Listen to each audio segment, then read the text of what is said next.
जय श्री राधे। पूज्य श्री सद्गुरुदेव भगवान के चरणों में प्रणाम। पूज्य श्री चैतन्य महाप्रभु जी का जीवन चरित्र। महाप्रभु जी का प्रेम में उन्माद। श्रीमद् भागवत में आता है, प्रेमी भक्त प्रेम के भावावेश में पिशाच से पकड़े जाने वाले मनुष्य के समान कभी तो खिलखिलाकर हंस पड़ता है, कभी जोरों से चित्कार करने लगता है, कभी भगवान की मंजुल मूर्ति का ध्यान करने लगता है, कभी लोगों के चरण पकड़ पकड़ कर उनकी वंदना करता है, फिर बार बार लंबी लंबी सांसें छोड़ने लगता है। लोक लज्जा की कुछ भी परवाह न करता हुआ जोरों से हे हरि, हे जगतपते, हे नारायण इस प्रकार उच्चारण करने लगता है। जिसके हृदय में भगवत प्रेम उत्पन्न हो गया, उसे फिर अन्य संसारी बातें भली ही किस प्रकार लग सकती हैं। जिसकी जीभ ने मिश्री का रसास्वाद कर लिया, फिर वह गुड़ के मैल को आनंद और उल्लास के साथ स्वेच्छा से कब पसंद कर सकती है। स्थायी प्रेम प्राप्त होने पर तो मनुष्य सचमुच पागल बन जाता है, फिर उसे बाह्य संसार का होश ही नहीं रहता। जिन्हें किन्हीं महापुरुष की कृपा से या किसी पुण्य स्थान के प्रभाव से क्षण भर के लिए भी प्रेमावेश हो जाता है, वह तो वास्तव में प्रेम की झलक है। जैसे पर्वत के शिखर के ऊपर के बने हुए मंदिर की किंचित मात्र धुंधली सी चोटी देखकर सैकड़ों कोस दूर से ही कोई पथिक आनंद में उन्मत्त होकर नृत्य करने लगे कि हम तो अपने गंतव्य स्थान तक पहुंच गए। यही दशा उस क्षणिक प्रेमी की है। वास्तव में अभी वह सच्चे प्रेम से बहुत दूर है। प्रेम मार्ग में यथार्थ रीति से प्रवेश हो जाने पर तो उसकी चित्त वृत्ति संसारी विषयों में प्रवेश कर ही नहीं सकती। वह तो सदा प्रेम मद में उन्मत्त सा ही बना रहेगा। वह न तो क्षण भर में ऊपर ही चढ़ जाएगा और न दूसरे ही क्षण में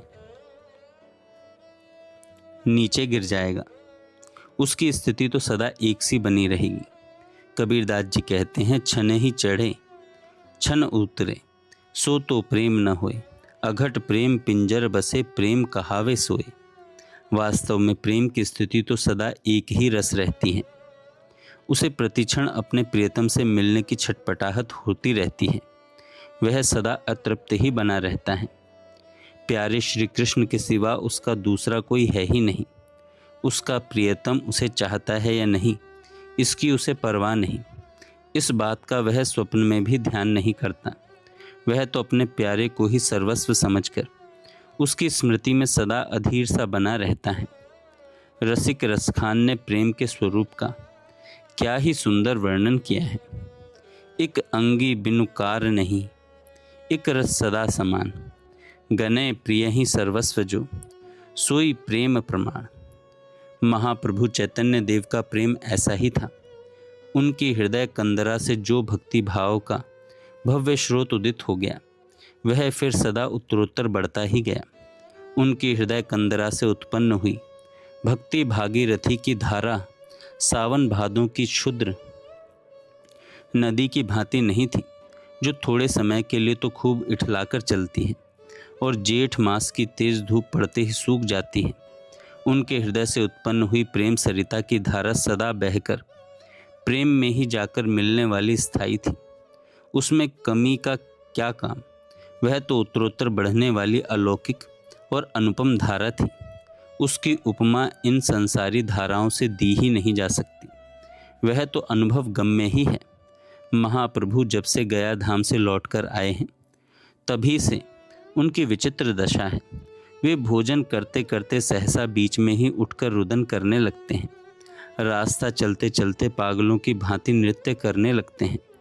शैया पर लेटे लेटे सहसा उठकर बैठ जाते हैं और हा कृष्ण कहकर जोरों से चिल्लाने लगते हैं। कभी कभी लोगों से बातें करते करते बीच में ही जोर से ठहाका मारकर हंसने लगते हैं। रात भर सोने का नाम नहीं, लंबी लंबी सांसें लेते रहते हैं। अधीर होकर अत्यंत विरही की भांति हिचकियां भरते रहते हैं और उनके नेत्रों से इतना जल निकलता है कि संपूर्ण वस्त्र गीले हो जाते हैं। विष्णु प्रिया इनकी दशा देखकर भयभीत हो जाती हैं और जाकर अपनी सास से भी सभी बातों को कहती है। शची माता पुत्र की दशा देखकर दुख से कातर होकर रुदन करने लगती हैं और सभी देवी देवताओं की मनौती मानती हैं। वे करुणा भाव से अधीर होकर प्रभु के पाद पद्मों में प्रार्थना करती हैं, हे अशरण शरण, इस दीनहीन कंगालिनी विधवा के एकमात्र पुत्र के ऊपर कृपा करो। दयालु, मैं धन नहीं चाहती, भोग नहीं चाहती, सुंदर वस्त्र आभूषण तथा सुस्वादु भोजन की मुझे इच्छा नहीं। मेरा प्यारा, मेरा जीवन का सहारा, मेरी आँखों का तारा, यह निमाई स्वच्छ और निरोग बना रहे, यही मेरी प्रार्थना है। माता बार बार निमाई के मुख की ओर देखती है और उनकी ऐसी दयनीय दशा देखकर अत्यंत ही दुखी होती है। महाप्रभु अब जो भी काम करना चाहते हैं उसे ही नहीं कर सकते।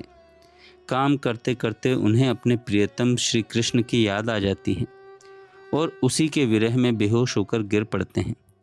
ठीक ठीक भोजन भी नहीं कर सकते, स्नान संध्या पूजा का उन्हें कुछ भी होश नहीं।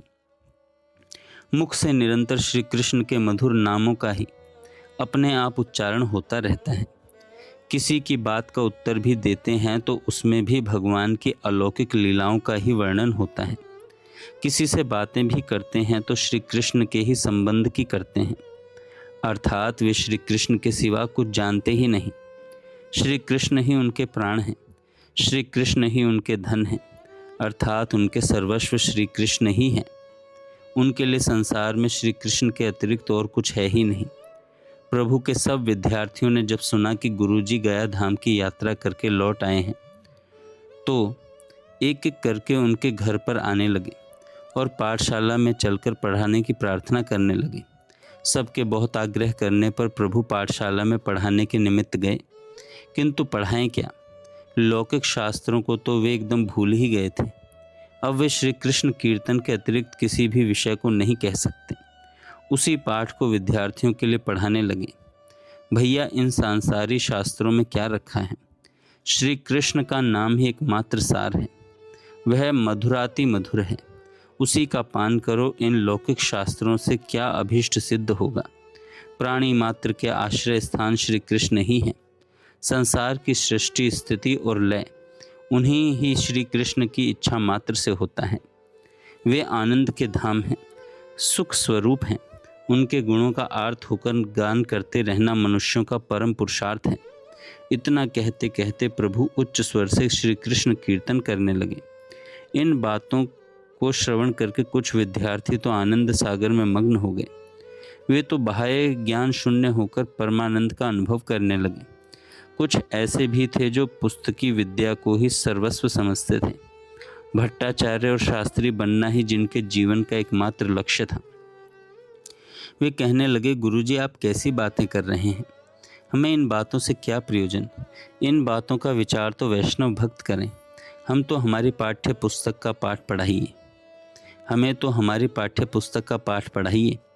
हम यहाँ पाठशाला में भक्ति तत्व की शिक्षा लेने के लिए नहीं आए हैं। हमें तो व्याकरण, अलंकार तथा न्याय आदि की पुस्तकों के पाठ पढ़ाइए। उन विद्यार्थियों की ऐसी बातें सुनकर प्रभु ने कहा, भाई आज हमारी प्रकृति स्वस्थ नहीं है। आज आप लोग अपना अपना पाठ बंद रखिए, पुस्तकों को बांध कर रख दीजिए। चलो अब गंगा स्नान करने चलें, कल पाठ की बात देखी जाएगी। इतना सुनते ही सभी विद्यार्थियों ने अपनी अपनी पुस्तकें बांध दी और वे प्रभु के साथ गंगा स्नान के निमित्त चल दिए। गंगा जी पर पहुंचकर बहुत देर तक जल विहार होता रहा। रात्रि हो जाने पर प्रभु लौटकर घर आए। विद्यार्थी अपने अपने स्थानों को चले गए। दूसरे दिन महाप्रभु फिर पाठशाला में पहुँचे। प्रभु के आसनासीन हो जाने पर विद्यार्थियों ने अपनी अपनी पुस्तकों में से प्रश्न पूछना प्रारंभ कर दिया। कोई भी विद्यार्थी इनसे कैसा भी प्रश्न पूछता, ये श्री कृष्ण परक ही उत्तर देते।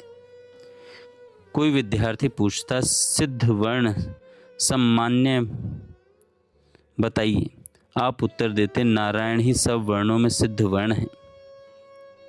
कोई पूछता, वर्णों की सिद्धि किस प्रकार से होती है? प्रभु उत्तर देते, श्री कृष्ण की दृष्टि मात्र से ही सब वर्ण सिद्ध हो जाते हैं।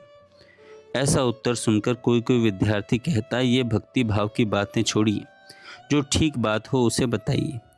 प्रभु कहते, ठीक बात तो यही है, प्रति क्षण श्री कृष्ण नाम का ही संकीर्तन करते रहना चाहिए। यह सुनकर सभी विद्यार्थी एक दूसरे के मुख की ओर देखने लगते। कोई तो चकित होकर प्रभु के श्री मुख की ओर देखने लगता, कोई धीरे से कहता दिमाग में गर्मी चढ़ गई है, दूसरा उसे धीरे से धक्का देकर ऐसा कहने के लिए निषेध करता।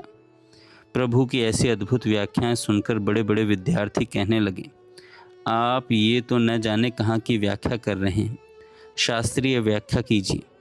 प्रभु इसका उत्तर देते, मैं शास्त्रों का सार ही बता रहा हूँ, किसी भी पंडित से जाकर पूछाओ, वह सर्व शास्त्रों का सार श्री कृष्ण पद प्राप्ति ही बताएगा। विद्यार्थी बेचारे इनकी अलौकिक बातों का उत्तर दे ही क्या सकते थे। सब अपने अपनी पुस्तकें बांधकर अपने अपने स्थान चले गए। कुछ समझदार और बड़े छात्र पंडित गंगादास जी की सेवा में पहुँचे, प्रणाम करके उनके समीप बैठ गए।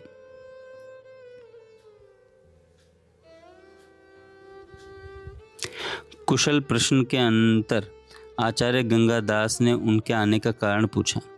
दुखी होकर उन लोगों ने, महाराज जी हम क्या बताएं, हमारे गुरुजी जब से गया से लौटे हैं तभी से उनकी विचित्र दशा है। वे कभी हंसते हैं, रोते हैं। पाठशाला में आते तो पाठ पढ़ाने के लिए हैं, किंतु पाठ न पढ़ाकर भक्ति तत्व का उपदेश देने लगते हैं। हम लोग व्याकरण, न्याय, अलंकार तथा साहित्य आदि किसी भी शास्त्र का प्रश्न करते हैं तो वे श्री कृष्ण परक ही उत्तर देते हैं। उनसे जो भी प्रश्न किया जाए उसी का उत्तर ऐसे देते हैं जो पाठ्य पुस्तक में एकदम विरुद्ध है। कभी कभी पढ़ाते पढ़ाते रोने लगते हैं और कभी कभी जोर से हा कृष्ण, हा प्यारे, हा प्राण वल्लभ, पाही माम राधा वल्लभ रक्ष माम, इन वाक्यों को कहने लगते हैं। अब आप ही बताइए, इस प्रकार हमारी पढ़ाई कैसे होगी? हम लोग घर बार छोड़कर केवल विद्या अध्ययन के निमित्त यहाँ आए हुए हैं। यहाँ पर हमारी पढ़ाई लिखाई कुछ होती नहीं, उल्टे पढ़े लिखे को भूल जाते हैं।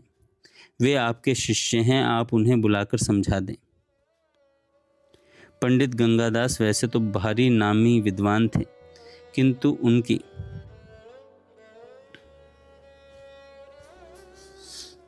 उनकी विद्या पुस्तक ही विद्या थी।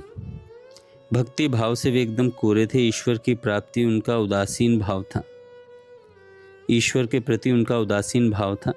यदि ईश्वर होगा भी तो हुआ करे, हमें उससे क्या काम। समय पर भोजन कर लिया, विद्यार्थियों को पढ़ा दिया, बस यही हमारे जीवन का व्यापार है। इसमें ईश्वर की कोई ज़रूरत ही नहीं। कुछ इसी प्रकार के उनके विचार थे। महाप्रभु के भक्त हो जाने की बात सुनकर वे ठहाका मारकर हंसने लगे। विद्यार्थियों से कहने लगे, हाँ सुना तो मैंने भी है कि निमाई भक्त बन गया है। पंडित होकर उस पर यह क्या भूत सवार हो गया। यह तो अनपढ़ मूर्खों का काम है। ब्राह्मण पंडित को तो निरंतर शास्त्रों के अध्ययन अध्यापन में ही लगे रहना चाहिए। खैर, अब तुम लोग अपने अपने स्थानों पर जाओ, मैं उन्हें समझा दूंगा। दूसरे दिन प्रभु से विद्यार्थियों ने कहा, आचार्य जी ने आज आपको अपने यहाँ बुलाया है। आगे आपकी इच्छा है, आज जाइए या फिर किसी दिन और। आचार्य गंगादास जी का बुलावा सुनकर महाप्रभु उसी समय 2-4 विद्यार्थियों को साथ लेकर उनके स्थान पर पहुँचे। वहाँ जाकर प्रभु ने अपने विद्या गुरु के चरणों की वंदना की। गंगादास जी ने भी उनका पुत्र की भांति आलिंगन किया और बैठने के लिए एक आसन की ओर संकेत किया। आचार्य की आज्ञा पाकर उनके बताए हुए आसन पर प्रभु बैठ गए। प्रभु के बैठ जाने पर साथ के विद्यार्थी भी पीछे एक ओर हटकर पाठशाला की बिछी हुई चटाइयों पर बैठ गए। प्रभु के सुखपूर्वक बैठ जाने पर वात्सल्य प्रेम प्रकट करते हुए गंगादास जी ने कहा, निमाई तुम मेरे प्रिय विद्यार्थी हो, मैं तुम्हें पुत्र की भांति प्यार करता हूँ।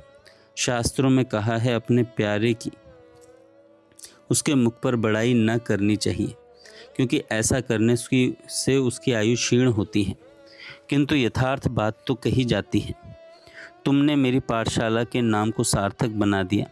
तुम जैसे योग्य विद्यार्थियों को विद्या पढ़ाकर मेरा इतने दिनों का परिश्रम सफल हो गया।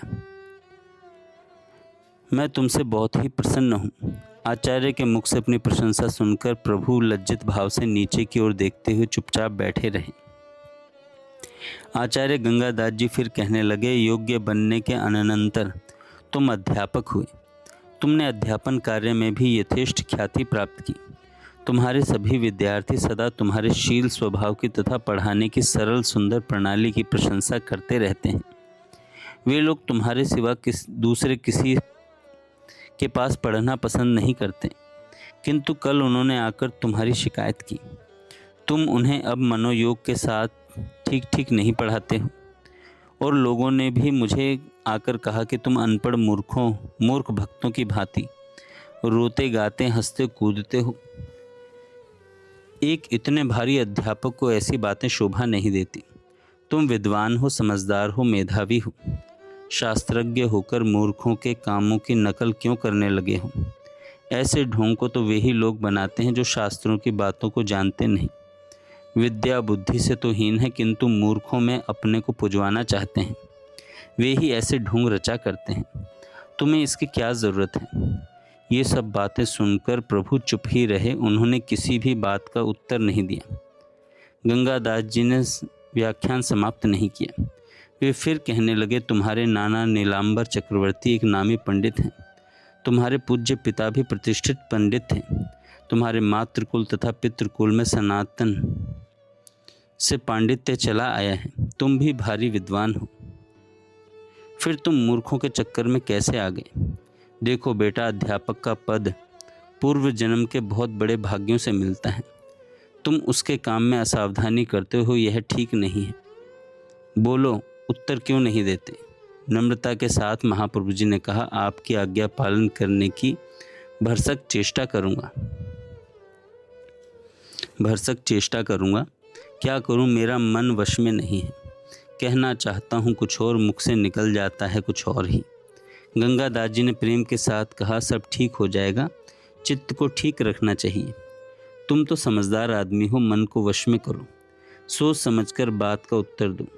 कल से सावधानी रखना, विद्यार्थियों को खूब मनोयोग के साथ पढ़ाना।